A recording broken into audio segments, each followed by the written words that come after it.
সুরঙ্গ মাসুদ আমার টাকা নিলে জায়গায় জায়গায় সেদা করে দিব। লাস্ট একটা কথা বলবো, যারা তাণ্ডব দেখতে আসবেন ভাই মাথা খাটায় মুভি দেখবেন, না হলে বুঝবেন না। লাস্ট পর্যন্ত দেখা যাবেন ভাই।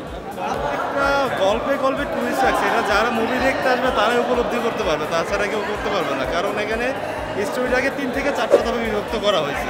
তো ওইটাই যে দেখতে আসবে মাথা নিয়ে দেখতে হবে আসলে। প্রিয়তমা, তুফান এবং এর চেয়েও আরও অনেক হাই লেভেলের এই ছবিটা। এটার মনে হয় পার্ট 2টা বের হবে। অনেক ভালো, আমরা তাণ্ডব 2 দেখার জন্য ওয়েট করব। ওকে ওকে ওকে ওকে ওকে মেন কথা এটা বলিউড লেভেলের কোনো মুভি না, এটা অনেক উচ্চ মানের। এটা আমাদের বাংলাদেশ লেভেলের মুভি, অনেক উপরে। মানে এটা কল্পনার বাইরে ক্লাইম্যাক্স গুলো। এইটা ভাই বললেই স্পয়লার হয়ে যাবে ভাই। এটা মানে আপনারা দেখলে বুঝবেন এটা কি একটা মুভি বানাইছে, আর এটা আসলে অনেক উচ্চ লেভেলের। আর মেন কথা লাস্ট পর্যন্ত পয়সা থাকেন, অনেক কিছু পাবেন, অনেক কিছু পাবেন। খুব খুব সুন্দর পয়সা ওসুল মুভি। এখন আপনারা এখানে যে প্রথম দেখতে আসছেন তার জন্য ভালো হবে, আর যে আগে থেকে দেখতেছেন তার জন্য পুরোপুরি পয়সা ওসুল মুভি।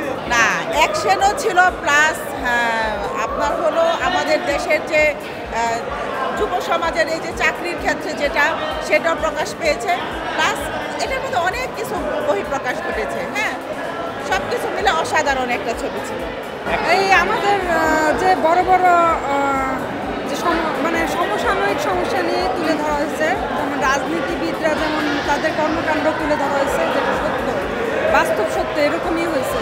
বরবাদের অন্য কাহিনী, তাণ্ডবের অন্য কাহিনী, আমি দুটাই দেখেছি। তবে তাণ্ডবটা বেশি কাহিনী নিয়ে করা আর কি।